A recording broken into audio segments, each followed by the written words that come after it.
I think that the fact that Governor Kelly did the early school closures and the early stay-at-home orders bent the curve more than anything else. And the actions by the legislature last week really, in many regards, derailed what the reopening plan was doing. And now, instead of having a statewide executive order that dictates what what the county by county would do, it leaves it up to the individual counties, and it's going to be highly irregular from one county to the next, and it's going to be very confusing. And I don't think people do well with confusion. In reality, we have two kinds of counties in the state of Kansas. We have counties that things are bad and counties that things are pretty good. And we only have about 8 or 10 counties that are the problems, and you know what those counties are. They're the ones with meat packing plants, the larger urban counties that have a fair number of skilled nursing facilities and prisons. The rest of the counties are relatively spared and getting better all the time. Yeah, so this is going to be an interesting challenge to us, and we'll have to track it really carefully. Do you think that there's any chance that if things really got worse again, we could go back into more of a restricted situation? I think there definitely could have backtracking that would require that to be done. There's some, and I hate to even go through this because it gives me such a headache. The legislative action taken after the session ended, I might add, will be challenged legally. It's probably even an unconstitutional event that took place since this legislature wasn't in session. And what Governor Kelly and her administration says, the emergency order, the emergency declaration must stay in place in order to get federal funding, in order to have the strength to do the things we need to do around the state. But allowing the stay-at-home and reopening plan to sunset then lent a lot of confusion. So the emergency declaration is still in place. That allows us to buy, distribute PPE, distribute remdesivir, all those many things that you've seen us doing from a state level. We've distributed $53 million worth of PPE to healthcare facilities and yes, first and we've been some of responders. the beneficiaries, and thank you. Yeah, and and that would go away. We have 543 service members, Air and Army Guard, that are helping with this. That would go away because the money comes from someplace to hire those people, and so the emergency declaration has to stay in place. The legislature comes back on June 3rd for a special session. I'm just a doctor. I'm not a legislator. We'll see how that goes. You're a doctor now that you have to have a political stripe too. I don't have to have more than I want. Just be a doctor. More than I want. Believe That's me. right. Well, let's turn to our media and see if there are questions that they would like to start us off with this morning. Good morning, gentlemen. I do have a question. It's Cindy from KCTV5. Those little oxygen meters are like flying off the shelves these days. Do you think that those are as good or better indication of somebody who may be asymptomatic as it will tell, like if your oxygen level has dropped? Wow, Dana, we can all three take a crack at this. I'm not a fan, but you start first. You know, I think there's several questions in there. So the first question is, what do you think about the handheld pulse oximeter, which is just a simple device that goes on your finger, and it's able to, through light, determine the amount of oxygen in your blood. And certainly Dr. Stites and his pulmonary colleagues use them all the time for various reasons. I think for home use, it's okay, but it's certainly not recommended to people regularly get them unless it's been prescribed by your physician for one reason or another, say you have underlying lung disease or something like that. I don't think it's necessarily bad to have one and get one. Typically, I would think if your oxygen was that low, you probably would not be one of those people who are the asymptomatic group. Overall, I don't have a inherent problem with them, but you have to be careful what kind of information you're trying to get from that as well. Yeah, here's the problem. You got to know what they mean and how they operate. Yeah. The first thing is that unless it's picking up your pulse correctly, then the reading it has is absolutely meaningless. And if you don't know how to measure your pulse to verify that the pulse number on the oximeter is tracking, then you shouldn't use it because the device will be meaningless. The second thing is there are multiple things that affect your oxygen level. If you sit there and you don't take a deep breath for a couple minutes, yeah, your oxygen level goes down. If you're asleep, your oxygen level goes down. If you get a little chest cold, your oxygen goes down. If you have asthma or COPD or emphysema or any other of a number of health problems, your oxygen level may go down. Is it going down because of COVID? Look, if your oxygen level starts to drop because of COVID, you're going to be short of breath. That is not an asymptomatic issue. And so as a result, there should be other signs that point to it. So does an oximeter really help you manage COVID-19? No. If you want the information to scare yourself, okay. But the reality is, unless you know what you're doing with an oximeter, I would really be cautious about its use. Now, that's my strong statement. As a pulmonary guy, that's how I view it. And I have a lot of patients who have oximeters at home, and sometimes they cause us a lot more trouble, and they make people panic and have fear when they don't need to. Often because the results aren't accurate. How much fingernail polish do you have? Oh, that's going to affect it. How long are your finger? That's going to affect it.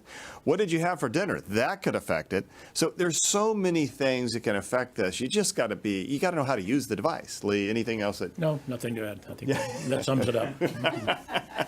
We're unanimous today. Other question. Did that help you? Other questions? Yeah, and again, I think with those devices, just as anything, even with masks that we've had in the hospital that were, essentially medical grade that we actually had to take back, you have to be careful. Who is the manufacturer? Is it valid Is it anyways? accurate?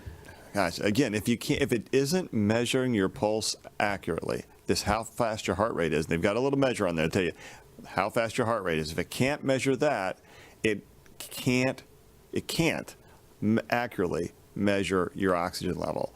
And so you got to know how to validate the instrument.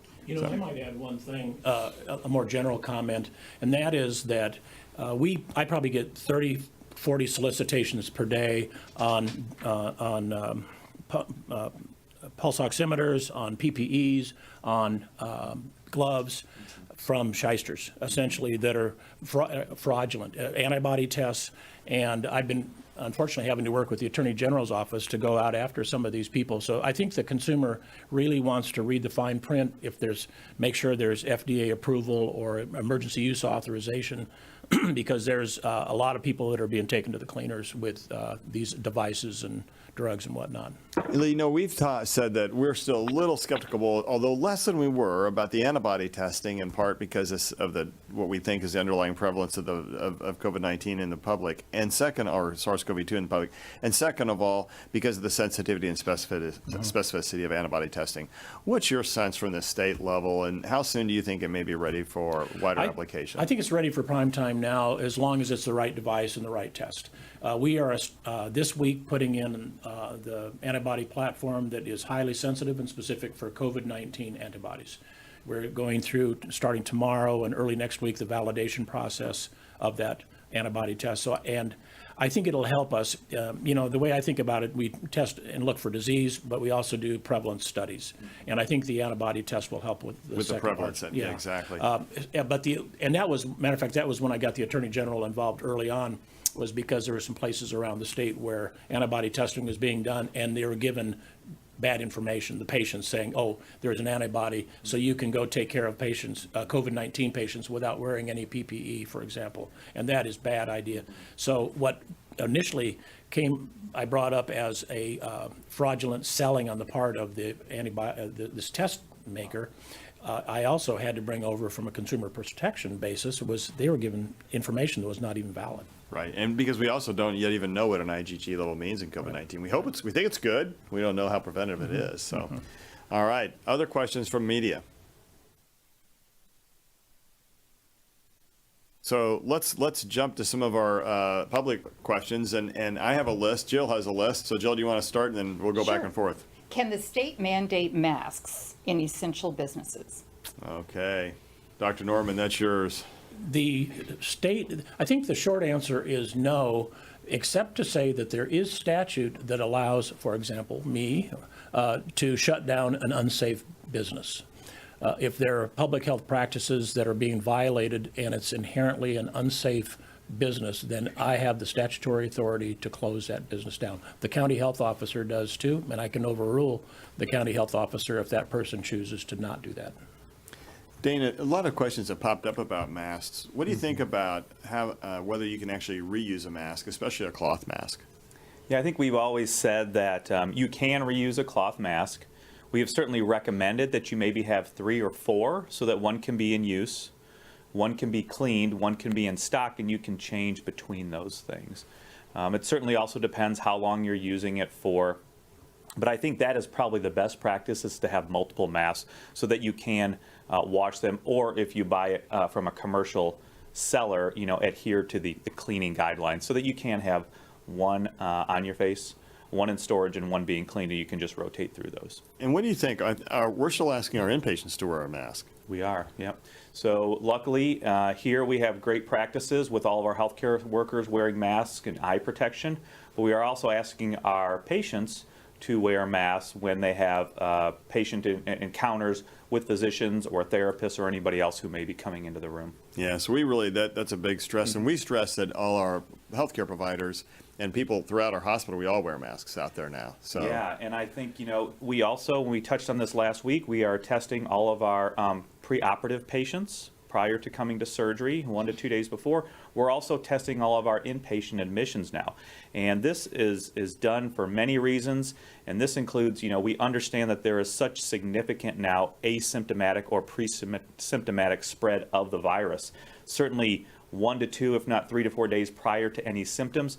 And now obviously the CDC last week put out about maybe as much as 30 to 40% of people are asymptomatic. So this knowledge changes as we get the original experience from China to our experience here. We are learning that it is so important because we understand you can have very high viral loads, viral titers, and be spreading the disease without even knowing you have the disease. one of the things that we get asked, and you guys should both jump on this, but if a person has no issues that is known with their immune system and they've recovered from COVID-19, assuming that then their antibody test would be positive, would they ever even need to wear a mask? Because I'd still say yes. What do you think, Dr. Infectious Diseases? No, I think that, I still think that there's other good reasons to wear a mask. I would understand if a person thinks that because they have an antibody present, that it necessarily means they're immune, but I don't know that we necessarily know that. We don't know the answer to that. Not really, because we haven't had accurate antibody testing to look at large populations and see how true it is. I think that, throughout forever, we've known that antibodies are protective, but that does not necessarily mean that we know that they're immune. Right, and it doesn't mean that you couldn't reacquire it and give it to someone else. Right. Yeah. Well, and the other thing, and Dr. Hawkinson will weigh in on it, that we don't know that there's just one serotype of the coronavirus. There's other viruses where you can be immune and have antibodies against one of the serotypes, but not necessally to all of them. When this virus is so new. We call that influenza. Yeah, that's right. Dengue, a few others. Dengue fever. Yeah, actually, right now they thought, well, are there 2 different major types of the virus from China? And originally, it looks like, for the most part, if you look at the genome level and if you look at those phylogenies, which are just basically like family trees for viruses, it seems like the virus probably hasn't had too many base mutations in the genome, maybe 15 to 20, really hasn't changed too much, certainly not the mutations we would think of for influenza. So as we get further out, we'll know more about that stuff.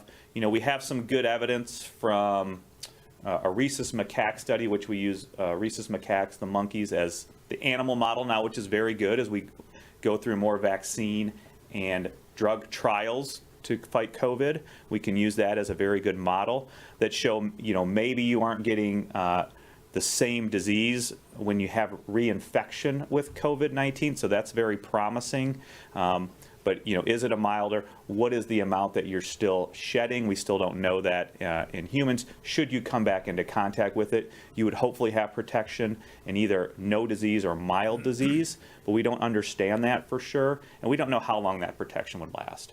Is it 12 weeks? Is it 6 months? Is it 9 months? We hope you would, but I think there is still that concern and that ability to even shed the virus should you be reinfected, even if you are COVID recovered.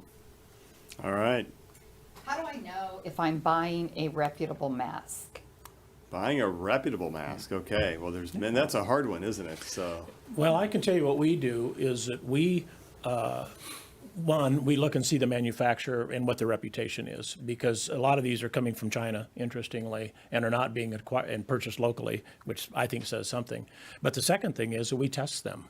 For example, we ordered 500,000 masks, but I got a prototype from them first, and they, without getting into too much in detail, a score should be 100 or greater in terms of its efficiency, and this was 5 to 10. So I mean, it was I not jokingly said I wouldn't even think it would make a good coffee filter, let alone a good mask. So the reputation of the manufacturer, and then if you have questions, you can test them.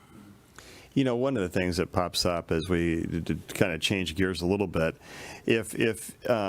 do we have stats that, Dr. Norman, especially that compare COVID-19 infection to death rates to the flu or cardiac arrest or cancer?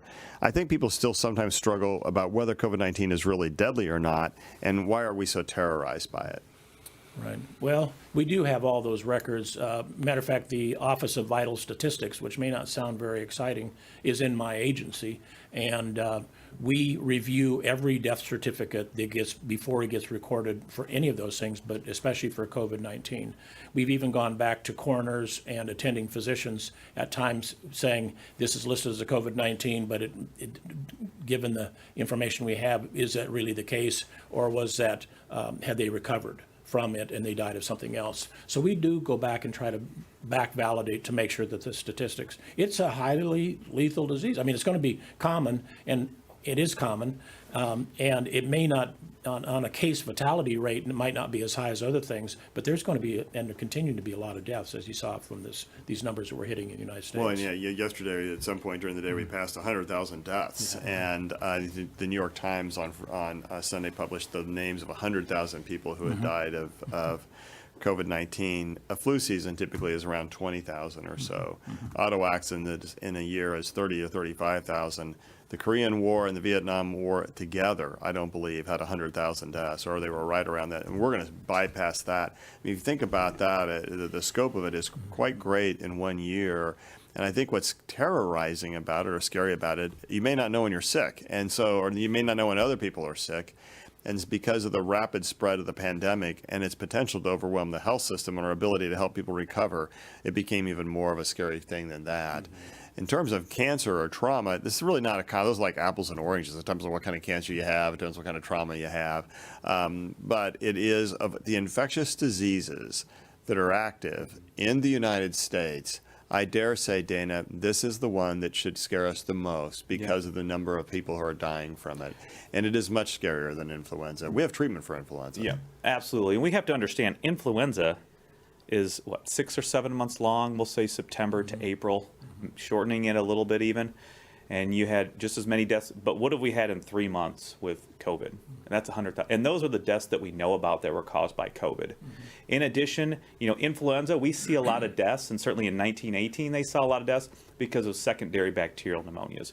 We aren't really seeing that to the high propensity that we see with influenza. We don't really see that with COVID right now as far as secondary infections to that extent. And so we really have to hammer home that this is not influenza. And if it takes anything, hopefully people will understand that now who are still calling this a bad influenza. It is much different. It's apples to grapefruits. It's very, very different than influenza for that. I think folks want to find safety, and they want to minimize the seriousness of the disease to help them justify going about a more normal life. And I do understand that. It is frustrating to have to not be able to go out to your favorite bar or restaurant or hang out or go out and watch, you guys all by now know I'm a sports fan, the Royals and Chiefs or sporting or KU basketball or what have you. Those are hard things. We want to be able to go down to the lake and party, and you want to be able to go out into public and feel safe. And the way we then try to make ourselves feel safe is we minimize the threat and we say, well, this is nothing more than a bad influenza. Except that it's untrue. And at some point you have to accept the truth. 100,000 deaths in the United States, an advanced country with a great healthcare system, 100,000 deaths in 3 months. That is not influenza. And if you think of it if you think that it is, honestly, you're just not being honest with yourself or your friends or family. And that's our challenge. It's what we want to have happen, what we want to believe against what is true. And there's sometimes we should depoliticize debates and just recognize what is true. Because lies aren't going to change this disease. You just have to understand this is not influenza. It's much more deadly. And it's also much more sinister because you don't even know when you're sick and you may not know when others are sick. That's very different than influenza. I've been a doctor for, approximately a very long time. I've taken care of a lot of sick folks with influenza. I've taken some folks who died from influenza. COVID-19, that's not influenza. What is the actual mortality rate or survival rate? What do you think? Well, it's a little hard to know that because there's so many cases that we don't measure, but I think that the case fatality rate is probably in the 1% to 3% and maybe even lower when you increase the number of asymptomatics, so maybe 0.8%. What do you think, Dr. Hawkinson? Yeah, I think I saw 1 to 0.5, which is still, 10 or 5 times the influenza infection fatality and case fatality rates. So, and again, I think we have to understand that, when this first started, the initial flurry of information came from China. That was their experience. And then we got a little bit from Japan and South Korea, and then, of course, Italy. And I think our experience here is just a little bit different based on different things. Socioeconomic factors, demographic factors, geography as well, and the inherent problems or inherent issues within each specific geographic region within the United States, in addition to certain clusters, whether it be employment places or nursing homes. So we don't really have a good idea for that now.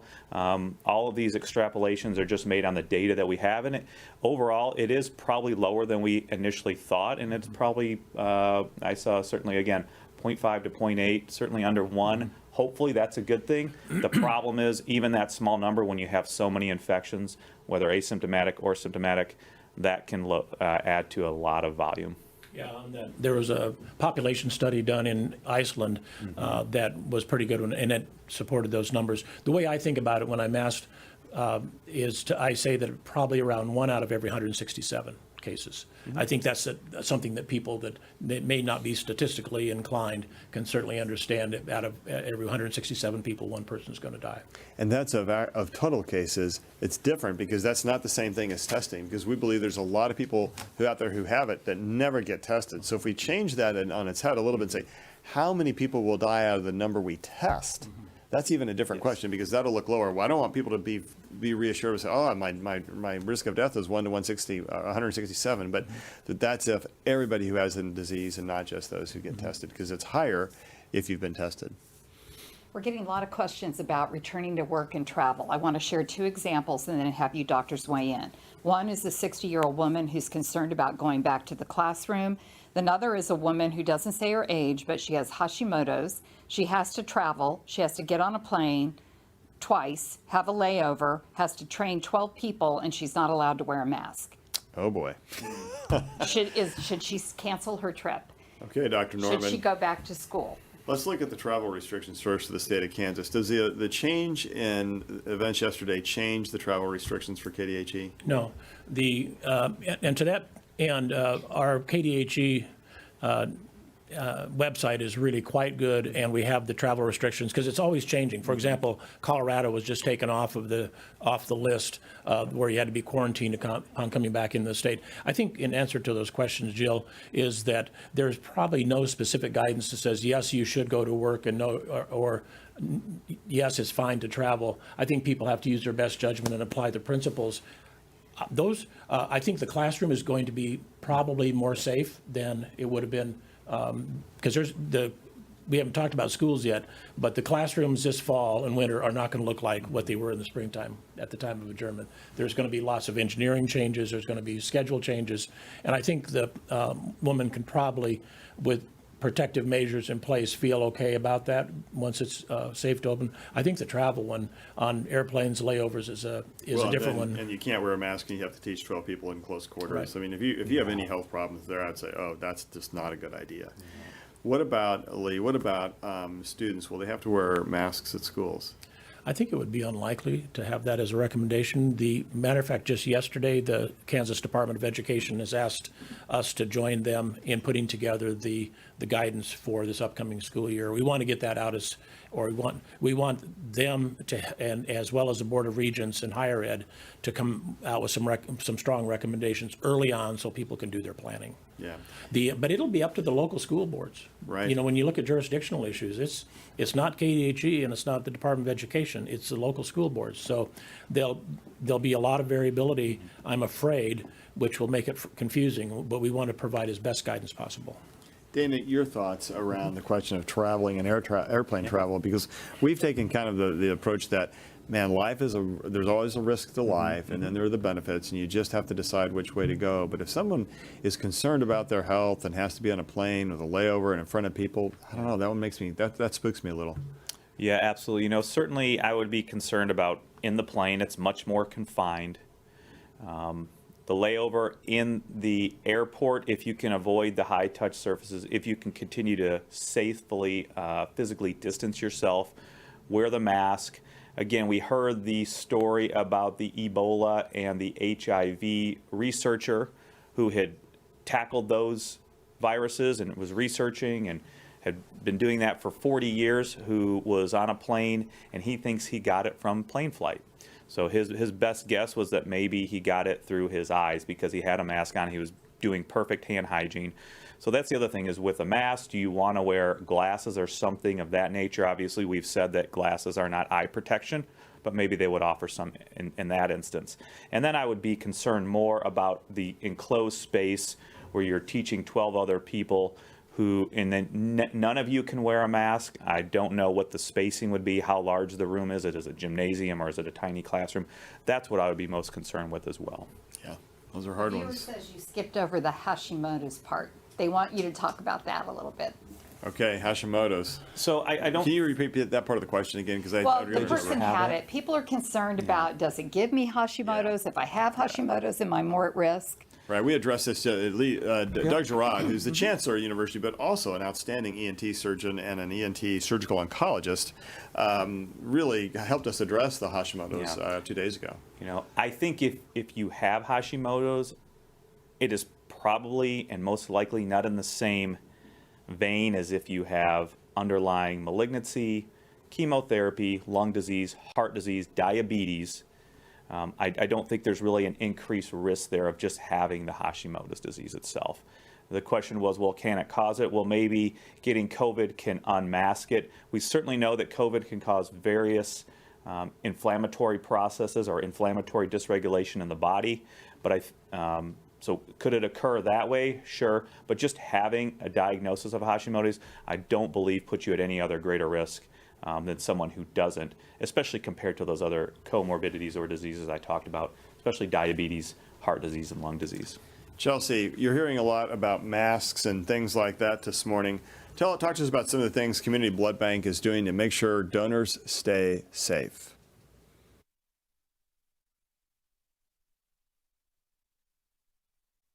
Both wearing masks inside our donor centers and inside our blood drives. Additionally, we are doing temperature checks at the door. There's hand sanitizer everywhere. We are disinfecting after disinfecting every surface after a donor touches it. So basically, we're following donors throughout the entire process with disinfectant wipes and making sure that it's clean for the next donors to come in. We're maintaining social distancing, so 6 feet apart on all of our chairs, 6 feet apart if you're waiting in a line. People can wait in their cars if there is a wait. And then we're also operating mostly on an appointment-only schedule at our donor centers and our blood drives. We do have the capacity right now, because we don't have as many donors as we need, to allow for walk-ins sometimes. But if we, for some reason, have a full appointment schedule that day and there's a walk-in that comes in, we have to evaluate capacity and safety at that time. So strongly recommending appointments, but we can take walk-ins on a trial basis for right now. But yeah, we're we've been doing this since March began. We've been implementing new protocols as CDC has come out with new recommendations. In the beginning, people weren't wearing masks. So that is something that we've implemented in light of that. But we're monitoring CDC guidelines every day, making needed changes as things come up. But yeah, we're doing our best to make sure that these places are clean and safe and controlled environments for donors to be able to come into. Yeah, good news. And Dr. Norman, I don't think we've seen any outbreaks in a community blood bank, any contact tracing. No, we've had about 100 or 105 clusters and outbreaks that we've investigated, and about half of them are inactive now. I was openly critical about what we saw from the Lake of the Ozarks Yes.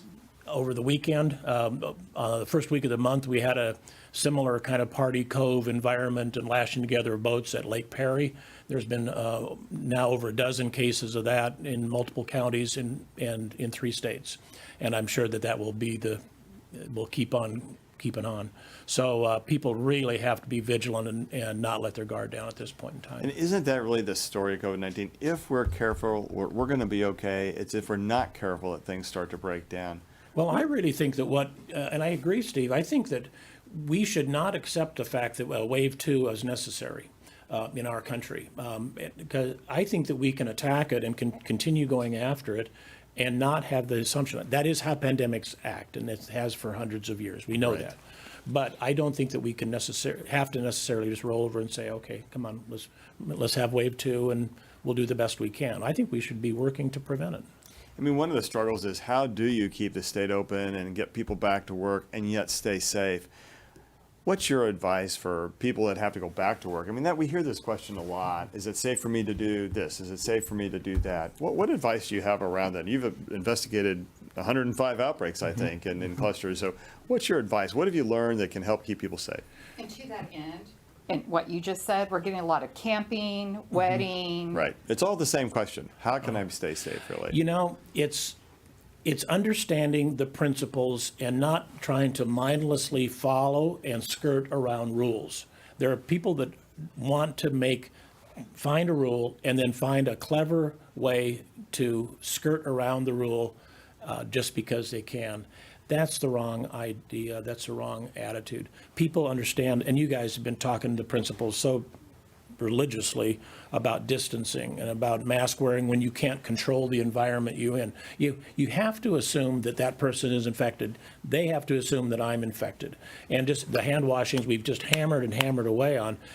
These are not random recommendations. These things work. It's why and I'm sure Dr. Hawkinson, you've talked about the R0 and the infectious factor. We've been very successful at pushing that down dramatically. So embody the principles and stick with them. Don't let your guard down. And I think as you can't create your own reality, Dana, that says this isn't severe, it's not like it's no worse than influenza, we'll all be okay. I mean, that's not a reality. Yeah. That's somebody trying to create their own reality so they don't have to follow the rules. Mm-hmm. That's what gets us in trouble. Yeah. Yeah, absolutely. I'm glad you mentioned the R0 or the reproducibility value. So we think that the R0 is generally 2 to 3 for this disease. So explain what R0 is. So that is when a person has it, how many people can they infect is the basic thought about the R0. And so if I have it, can I give it to 2 or 3 people?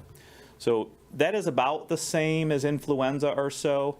One of the most virulent or easily infectious viruses is measles, where that is airborne, and that has an R0 about 19.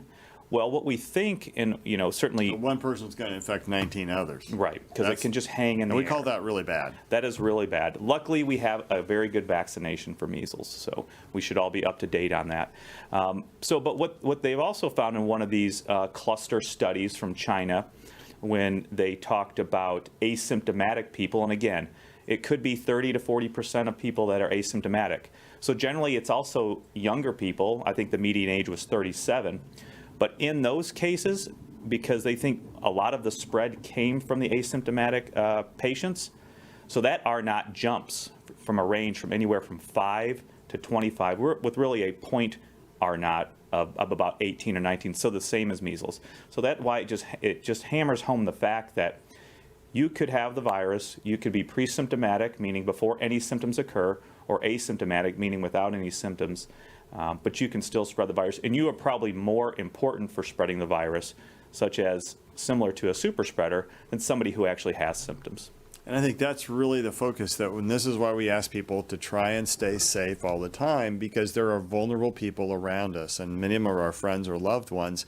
We want you to stay safe, and we want you to help keep others safe. As an ICU physician for many years here, I had my 5 rules. You guys have heard me talk a little bit about them. Number 1, save the patient. Number 2, do the right thing. Number 3, do no harm.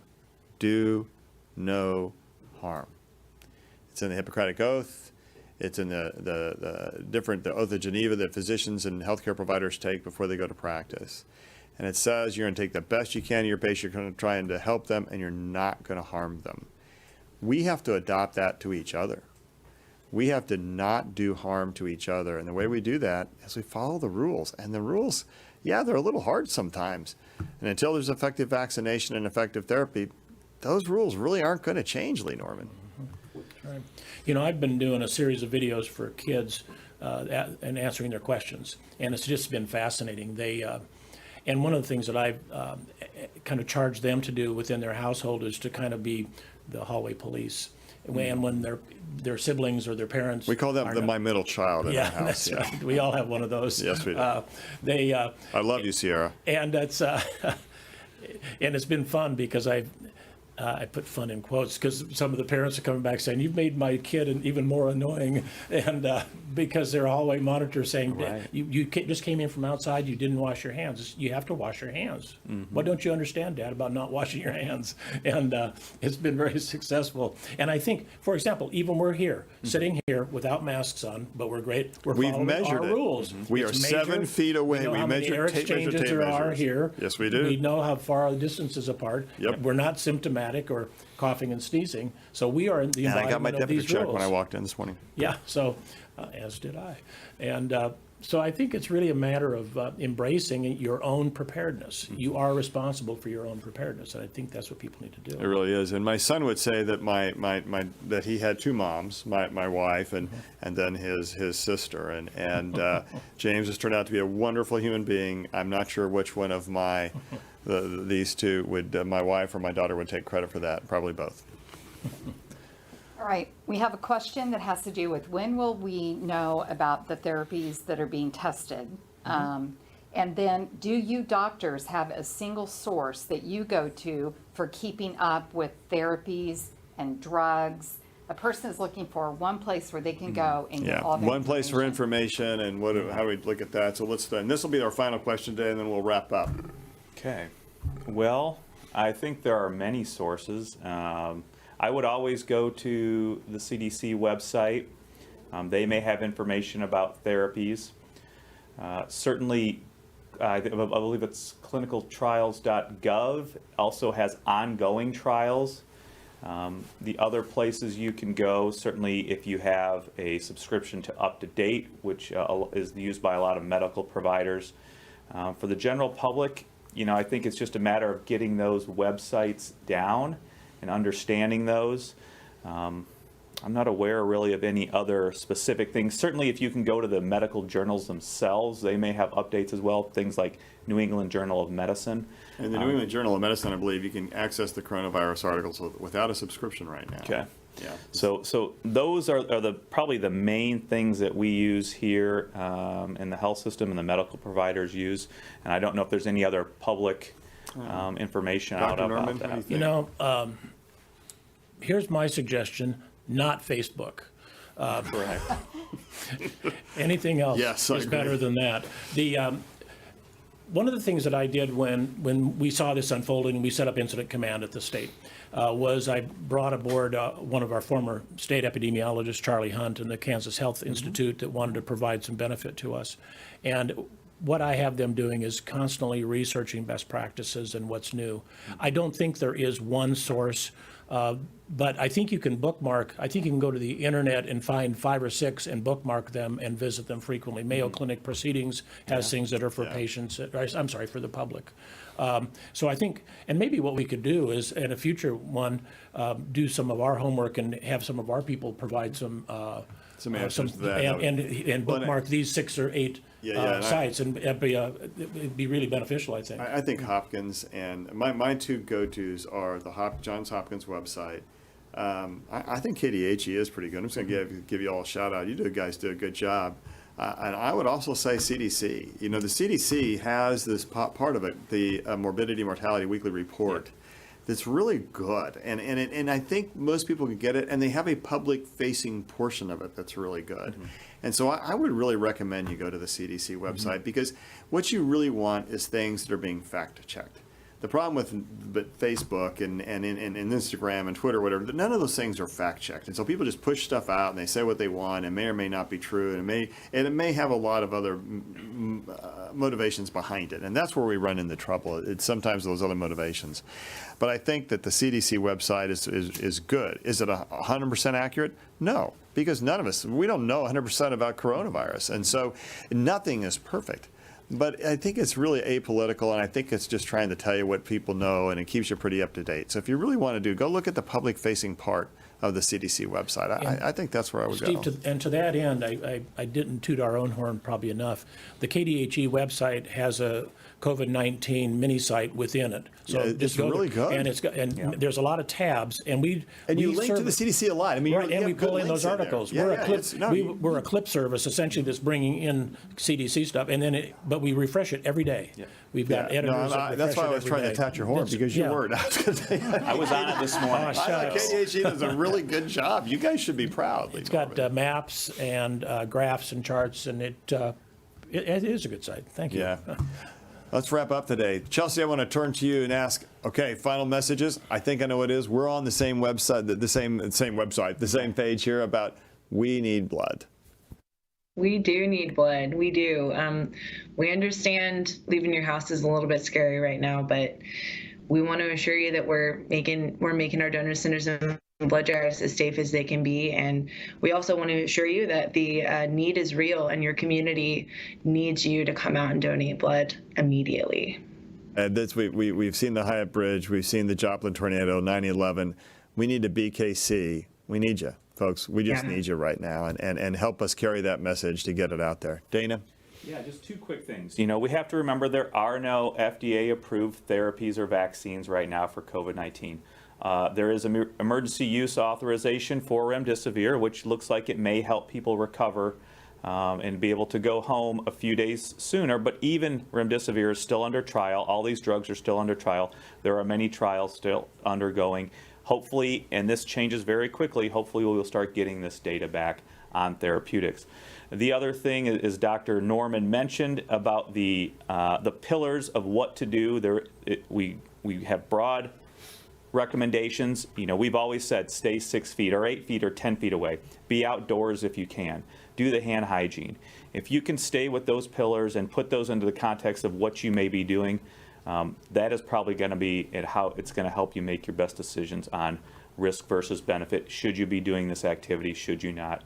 And certainly wearing a mask out in public is very important as well.